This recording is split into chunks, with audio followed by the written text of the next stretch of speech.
ਦੋਸਤੋ,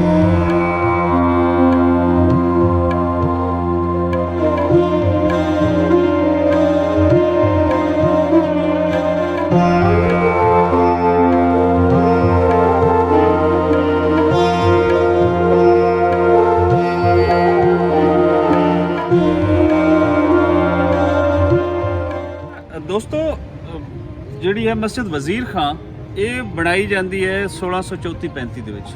ਔਰ ਉਸ ਵੇਲੇ ਦੇ ਜਿਹੜੇ ਮੁਗਲ ਬਾਦਸ਼ਾਹ ਸੀ ਸ਼ਾਹਜਹਾਂ, ਉਹਨਾਂ ਦੇ ਲਾਹੌਰ ਦੇ ਗਵਰਨਰ ਵਜ਼ੀਰ ਖਾਂ ਨੇ ਇਹ ਸ਼ਾਨਦਾਰ ਮਸਜਿਦ ਬਣਵਾਈ ਸੀ। ਔਰ ਦੱਸਿਆ ਜਾਂਦਾ ਹੈ ਕਿ ਇਸ ਮਸਜਿਦ ਦੇ ਬਣਵਾਉਣ ਦੇ ਵਿੱਚ 7 ਸਾਲ ਦਾ ਅਰਸਾ ਲੱਗਿਆ ਸੀ। ਔਰ ਅਗਰ ਅਸੀਂ ਵੇਖੀਏ ਤਾਂ ਇਹ ਬਾਦਸ਼ਾਹੀ ਮਸਜਿਦ ਜਿਹੜੀ ਦੁਨੀਆ ਭਰ ਦੇ ਵਿੱਚ ਬਹੁਤ ਜ਼ਿਆਦਾ ਮਸ਼ਹੂਰ ਹੈ, ਲਾਹੌਰ ਫੋਰਟ ਦੇ ਸਾਹਮਣੇ, ਇਹ ਉਸ ਤੋਂ ਪਹਿਲੇ ਬਣਾਈ ਜਾਂਦੀ ਹੈ।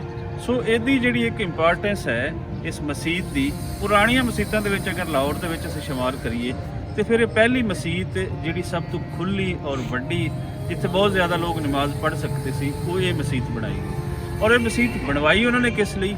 ਇਹ ਆਪਣੇ ਮੁਰਸ਼ਦ ਦੇ ਨਾਮ ਤੇ ਬਣਵਾਈ, ਔਰ ਮੁਰਸ਼ਦ ਵਾਸਤੇ ਬਣਵਾਈ, ਉਹਨਾਂ ਨੇ ਸੋਚ ਕੇ ਕਿ ਇਹਦਾ ਉਹਨੂੰ ਸਵਾਬ ਮਿਲੇਗਾ ਇਸ ਮਸਜਿਦ ਦੇ ਅੰਦਰ ਜਿਤਨੇ ਲੋਕ ਨਮਾਜ਼ੀ ਪੜ੍ਹਨਗੇ। ਉਸ ਵੇਲੇ ਇਹ ਕਤਨ ਉਹਨਾਂ ਦੇ ਜ਼ਿਹਨ ਦੇ ਵਿੱਚ ਇਹ ਚੀਜ਼ ਨਹੀਂ ਹੋਏਗੀ ਕਿ ਕਲਚਰਲੀ ਜਾਂ ਹਿਸਟੋਰੀਕਲੀ ਇਹ ਪੂਰੀ ਦੁਨੀਆ ਦੇ ਵਿੱਚ ਇਹ ਮਸਜਿਦ ਮਸ਼ਹੂਰ ਹੋ ਜਾਏਗੀ। ਇਹ ਮਸਜਿਦ ਕਿੰਨੀ ਮਸ਼ਹੂਰ ਹੋਈ, ਇੱਥੇ ਦੁਨੀਆ ਭਰ ਤੋਂ ਟੂਰਿਸਟ ਆਉਂਦੇ ਨੇ।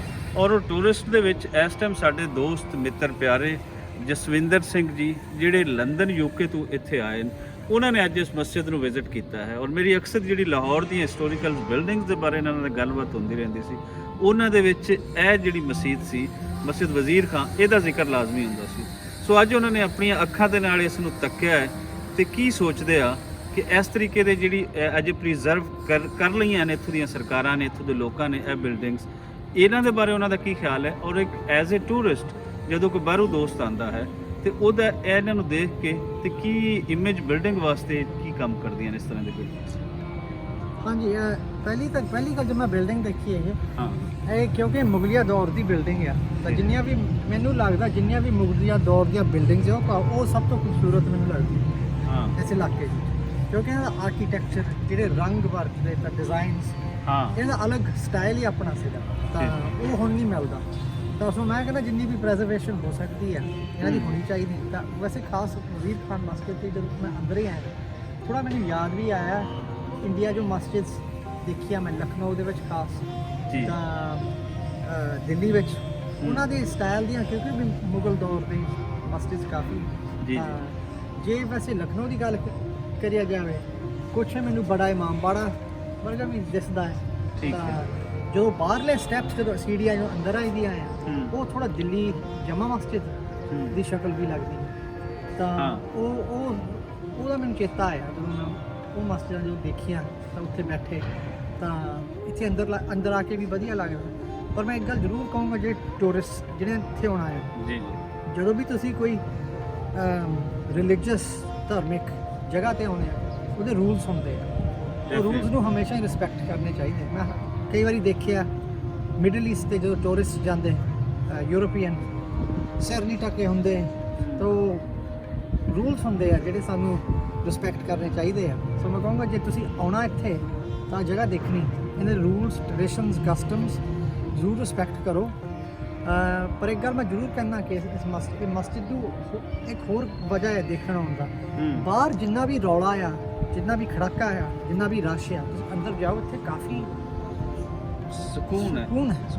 ਤਾਂ ਇੱਥੇ ਜੇ ਵੈਸੇ ਜੇ ਤੁਸੀਂ ਟੂਰਿਸਟ ਆ ਤਾਂ ਤੁਸੀਂ ਅੰਦਰ ਆਉਣਾ, ਤੁਸੀਂ ਵੈਸੇ ਇੱਥੇ ਬੈਠ ਕੇ ਸੋਚ ਸਕਦੇ ਹੋ ਕਿ ਅਗਲਾ ਸਟੈਪ ਕੀ ਹੈ।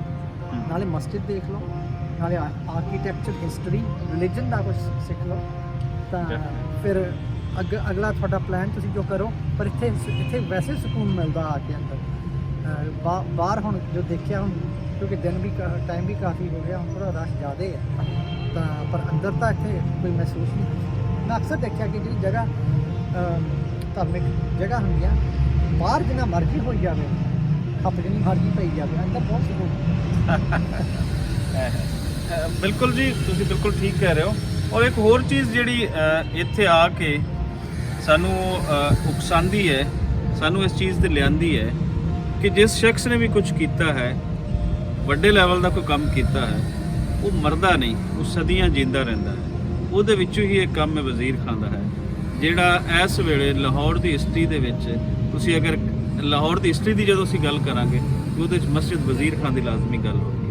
ਹੁਣ ਉਸ ਵੇਲੇ ਦਾ ਕਿਸ ਹੱਦ ਤੱਕ ਇਹ ਬਿਹਤਰ ਜਿਹੜੀ ਛੋਟੀ ਇੱਟ ਹੈ ਉਹਦਾ ਇਸਤੇਮਾਲ ਹੈ।